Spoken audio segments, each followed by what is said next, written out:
Making and breaking habits with your friends. You ever notice if you talk habits or changing up an exercise routine or eating habits with certain friends, they're encouraging, they're cheerleading, they got your back, but other friends, it's awkward, it's annoying.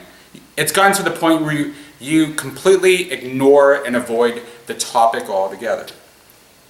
At Terra Nova Fitness, we encourage what I call Rome thinking, going towards Rome, your habits, your focus, your goals. But there's many roads to Rome. And I think that's a major sticking point with talking to friends about goals.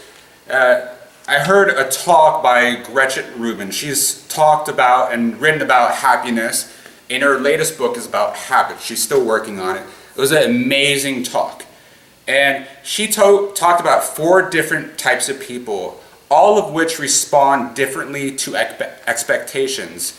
The expectation being habits. So what might motivate one client, athlete, or person may actually turn off another client or athlete. So the question to ask yourself, you got to have self-awareness. What type of person am I or my friend? What will work with them or work with me, okay? So I'll go over the 4 types of people. I've stolen this from Gretchen Rubin. It's a good framework, and it'll start open your eyes. You become more self-aware of what type of person you may be and what type of person your friend may be, okay? So the first type of person is an upholder. These are your type A personalities. They adhere and value their inner motivation and as much as they value outer motivation. Outer motivation would be a spouse, a boss, a coach like me. And they need very little to no accountability or check-ins. These are the type of people that say, here's my goal, 6 weeks, done. On to the next goal. Then you have questioners. Now, these are the type of people that need to be persuaded. You're gonna say, well, I think you should replace that potato with a vegetable carb. Why? Why should I do that? Well, you have the goal of losing weight, right? Yeah. Well, the vegetable is a carb, but your body's going to react better to it. Less likely to hold on to fat.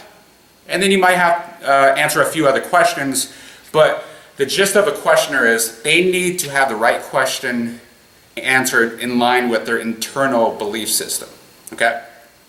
Then you have rebels. This is me.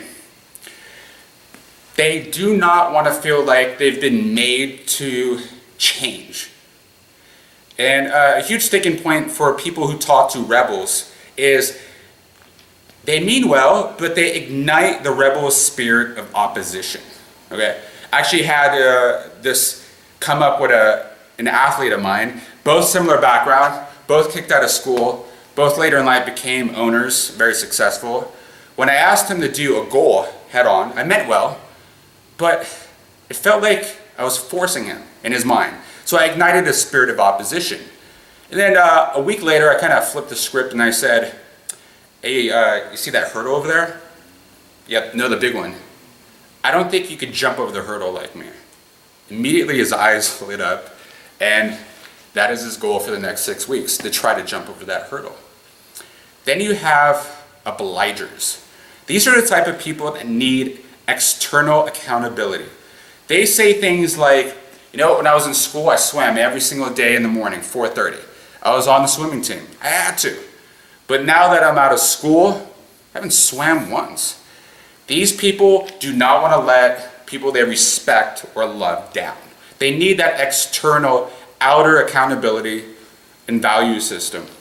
Okay, so those are the 4 types of people. Ask yourself, what type of person are you? An upholder, a questioner, a rebel, or a obliger? Okay, and when you're talking to your friends, try to figure out which type of person they are. It's not black and white, it's a spectrum that you go in and out of, but more times than not, you're more one personality type than the other. So remember, there's many roads to Rome,